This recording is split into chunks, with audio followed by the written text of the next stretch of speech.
Bienvenue sur le podcast de l'Église La Bonne Nouvelle de Dijon. Merci de nous suivre afin de plonger ensemble au cœur de la Bible et d'y découvrir le message que Dieu adresse à ceux qui l'aiment.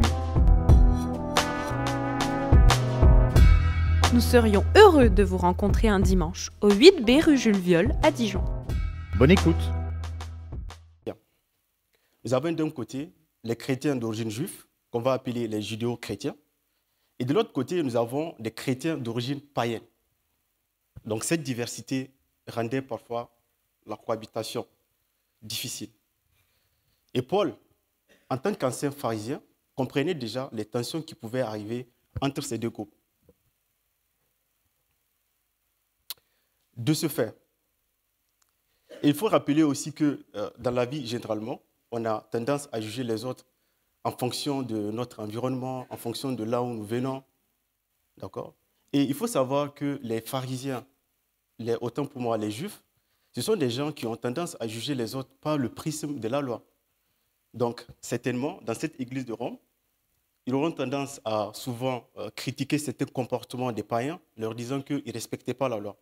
Donc, Paul trouvait urgent et opportun d'écrire ces lettres pour calmer ces tensions et rappeler la vérité de l'Évangile, recherchant ce qui contribue à la paix et à l'édification mutuelle. Et aussi, surtout, à les encourager à annoncer la bonne nouvelle. Je vous invite à présent à lire avec moi la parole de Dieu dans Romains 10, versets 12 à 15. Il n'y a aucune différence, en effet, entre le juif et le grec, puisqu'ils ont tous un même Seigneur qui est riche pour tous ceux qui l'invoquent. Car quiconque, j'insiste bien, car quiconque invoquera le nom du Seigneur sera sauvé. Comment donc invoqueront-ils celui en qui ils n'ont pas cru? Et comment croiront-ils en celui dont ils n'ont pas entendu parler? Et comment en entendront-ils parler s'il n'y a personne qui prêche? Et comment y aura-t-il des prédicateurs s'ils ne sont pas envoyés? Selon qu'il est écrit qu'ils sont beaux les pieds de ceux qui annoncent la paix, de ceux qui annoncent de bonnes nouvelles. Quand j'ai lu ce texte, ça m'a rappelé un des outils puissants, d'accord, que nous utilisons en management. Et c'est un outil de résolution de problèmes. C'est-à-dire que lorsqu'on rencontre un problème dans l'entreprise, on se pose des questions successives. On les appelle les 5 pourquoi, pour identifier la cause racine du problème afin de trouver la solution qui va avec. Donc, par exemple, on peut dire si à un certain moment donné, une entreprise voit que ses clients baissent, il va se poser la question, mais pourquoi mes clients baissent? Parce que mon produit n'est plus de qualité, mais pourquoi mon produit n'est pas de qualité? Ainsi de suite, jusqu'à la dernière pourquoi, qui va nous permettre de trouver la solution adéquate. Et lorsque j'ai suivi cette logique, à un certain moment donné, Paul s'est posé exactement les mêmes questions. Donc vous comprenez qu'aujourd'hui, la Bible répond à beaucoup de nos préoccupations. D'ailleurs, je fais un clin d'œil à Martin qui nous invite souvent à lire la Bible avec lui. Donc, pour revenir à notre contexte, selon une logique simple et progressiste, disons que Paul dit tout simplement qu'il n'y a que celui qui invoquera le nom du Seigneur qui sera sauvé, que seuls ceux qui auront cru en lui pourront l'invoquer, que seuls ceux qui pourront entendre parler de lui pourront croire en lui, que seuls ceux qui auront entendu parler de lui pourront croire en lui, et enfin et finalement, que personne ne peut prêcher l'évangile véritable s'il n'est envoyé que par Dieu. C'est vrai, la façon de le dire, c'est un peu complexe. Je vous fais ça de façon simple. Donc, ça veut dire tout simplement, comme vous l'aurez constaté ici, je n'arrive pas à voir avec le pointeur, j'aimerais bien pointer pour que vous puissiez me suivre. Donc, Paul veut dire tout simplement que si Dieu n'avait pas envoyé de prédicateur, personne ne pourrait entendre parler de lui. Et que si personne ne pouvait entendre parler de lui, personne ne pourrait croire. Et que si personne ne pouvait croire, personne ne pourrait l'invoquer. Et que si personne ne pouvait l'invoquer, personne ne pourrait être sauvé. C'est ce que ça veut dire tout simplement.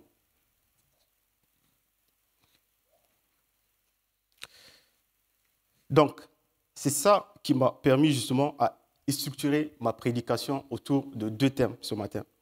Dans un premier temps, nous allons voir, je pense que ça ne marche plus. Voilà, je pense que là c'est bon.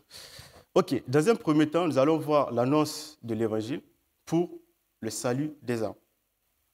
Et l'annonce de l'évangile qui est une mission confiée par Dieu.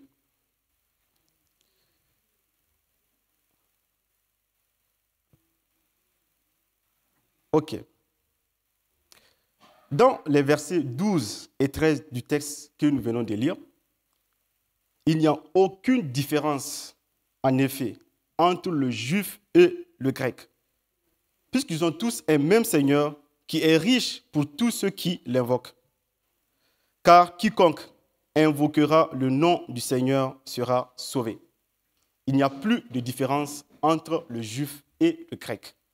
Je répète, il n'y a plus de différence entre un Nigérien et un Congolais. Il n'y a plus de différence entre un Français et un Chinois. Nous sommes tous les mêmes devant Dieu. C'est intéressant de le savoir. Donc, dans l'Ancien Testament, d'accord, c'est-à-dire sous l'Ancienne Alliance, le peuple d'Israël était le peuple élu de Dieu. Et ce peuple a désobéi à la parole. Ce sont les frères saints de Paul, certainement. Et ce peuple a désobéi à la parole et ils n'ont pas cru en Jésus. D'accord ? D'ailleurs, dans Romains 9.2, Paul éprouve une grande tristesse et un profond chagrin envers ses frères. Il exprime ensuite le désir et sa prière, c'est que les Juifs soient sauvés. Le contraste est saisissant entre les Juifs et les païens. Voilà, d'un côté, des personnes qui ne cherchaient pas la justice de Dieu et qui l'ont obtenue. Et de l'autre côté, il y a des Juifs qui cherchaient cette justice et ne l'ont pas obtenue. Mais pourquoi? Parce que tout simplement, les Juifs comptaient sur leur capacité à mettre en pratique la loi, même s'ils n'arrivaient pas à la mettre en pratique, alors que les païens, finalement, ont obtenu cette justice. Pourquoi? Tout simplement parce qu'ils ont cru en Jésus. Donc, je répète, c'est la foi en Jésus qui sauve. Ce n'est pas la loi qui sauve, mais plutôt la foi en Jésus. Il n'y a aucune différence entre le juif et le grec. Tous ceux qui croient en Jésus sont justifiés en vertu de leur foi. Pourquoi? Parce qu'il n'y a de salut en aucun autre. Le salut ne se trouve qu'en Jésus seul.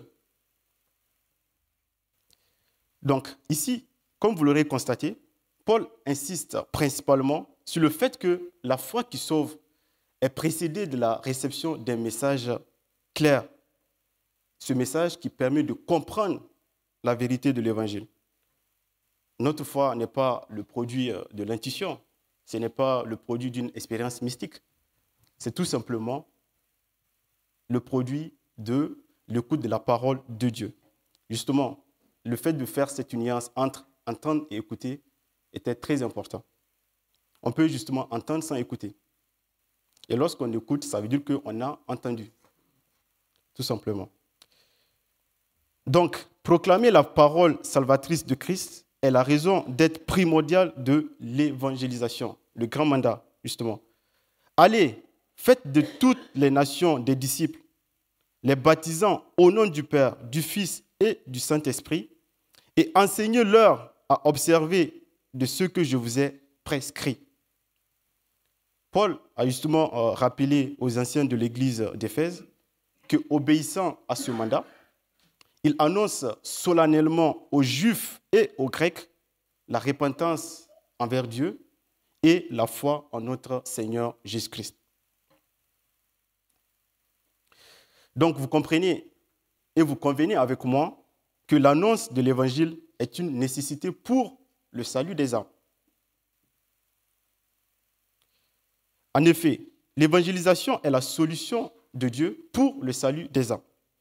Comme le rappelle Romains 10, versets 9 à 11,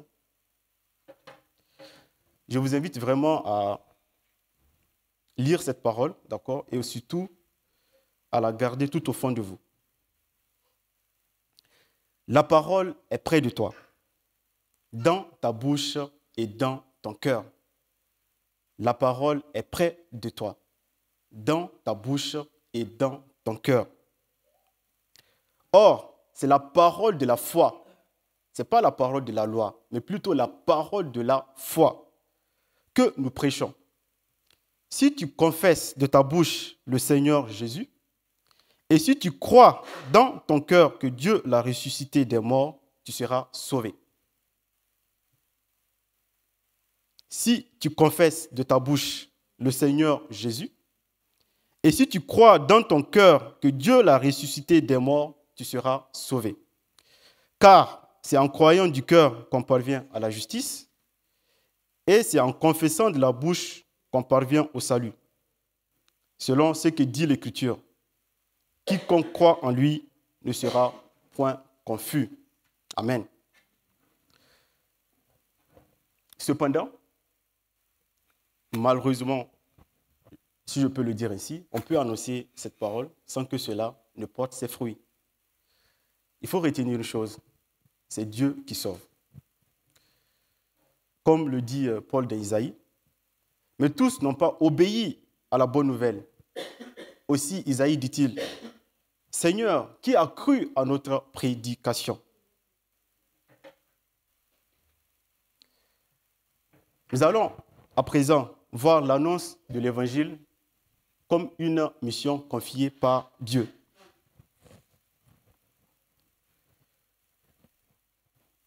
Et comment y aura-t-il des prédicateurs s'ils ne sont pas envoyés? Comment y aura-t-il des prédicateurs s'ils ne sont pas envoyés? Il faut se rappeler que Dieu a toujours envoyé des prédicateurs d'évangile. Ça n'a pas commencé aujourd'hui. Ça a commencé dès l'Ancien Testament.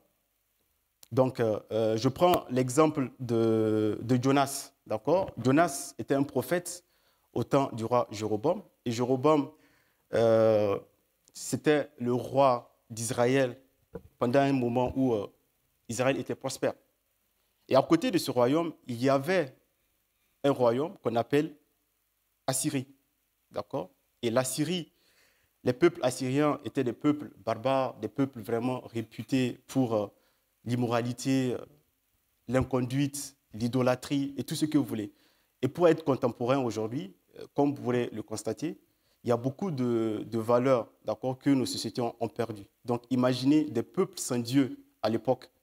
Parce qu'aujourd'hui, nous, il y a des choses que nous considérons comme des inconduites, que les autres ne vont pas forcément le considérer ainsi, parce qu'ils n'ont pas Dieu dans leur vie. Pour eux, c'est normal.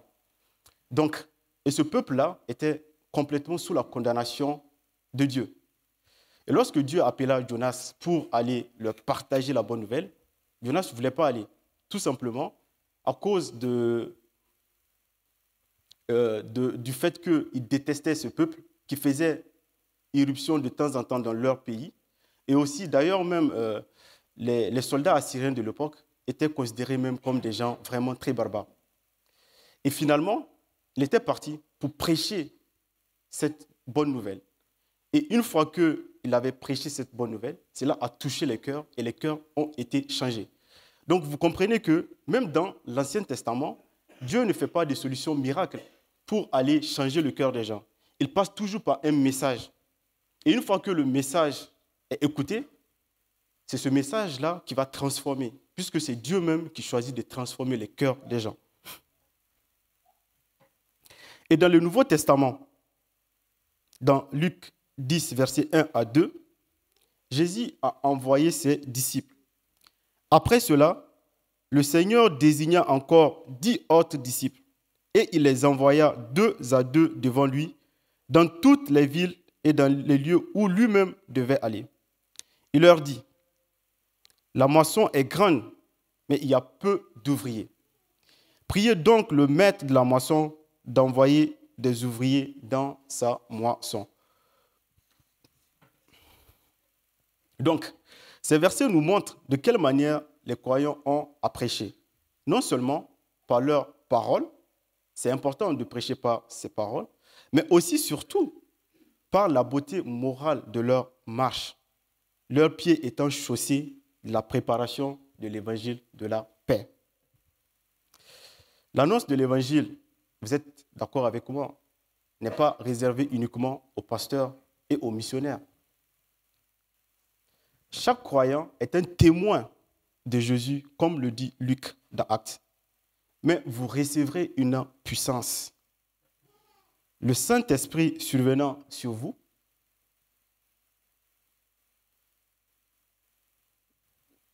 okay, je pense que je ne l'ai pas mis dans la projection, donc je vais vous la lire. Mais vous recevrez une puissance.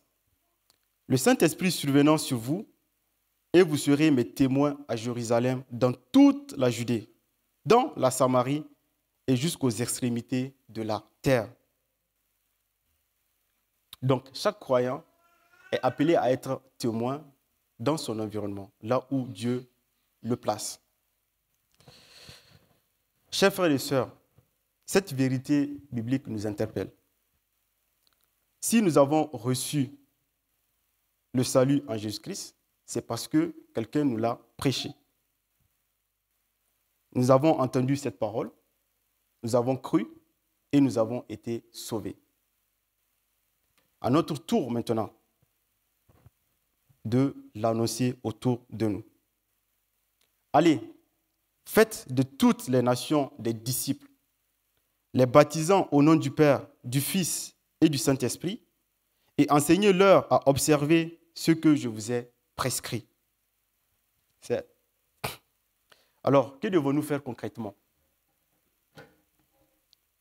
Que devons-nous faire concrètement? C'est là la question qu'on doit se poser en tant que croyant. Comment faire? Comme l'apôtre Paul l'avait posé en son temps. D'accord? Lui-même, certainement, il était affligé par le fait qu'il n'y a pas assez de personnes qui croient à la parole du Seigneur. En l'occurrence, ses frères. Parce que vous êtes d'accord avec moi que cette parole a été prêchée en Israël avant que ça ne soit prêché chez les païens.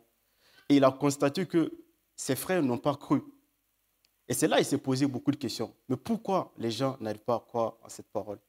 Peut-être que cette parole n'a pas été largement annoncée. Donc d'où l'idée de se dire qu'il faut annoncer cette parole. Que devons-nous faire concrètement? Dans un premier temps, partageons avec fidélité et persévérance l'évangile de Jésus-Christ que nous avons reçu. C'est vrai, comme je viens de le rappeler, on peut partager cette parole et que cela ne porte pas ses fruits. Mais ne nous décourageons pas, même si notre message semble rejeté, car ce n'est pas nous qui changeons les cœurs, c'est Dieu qui change les cœurs.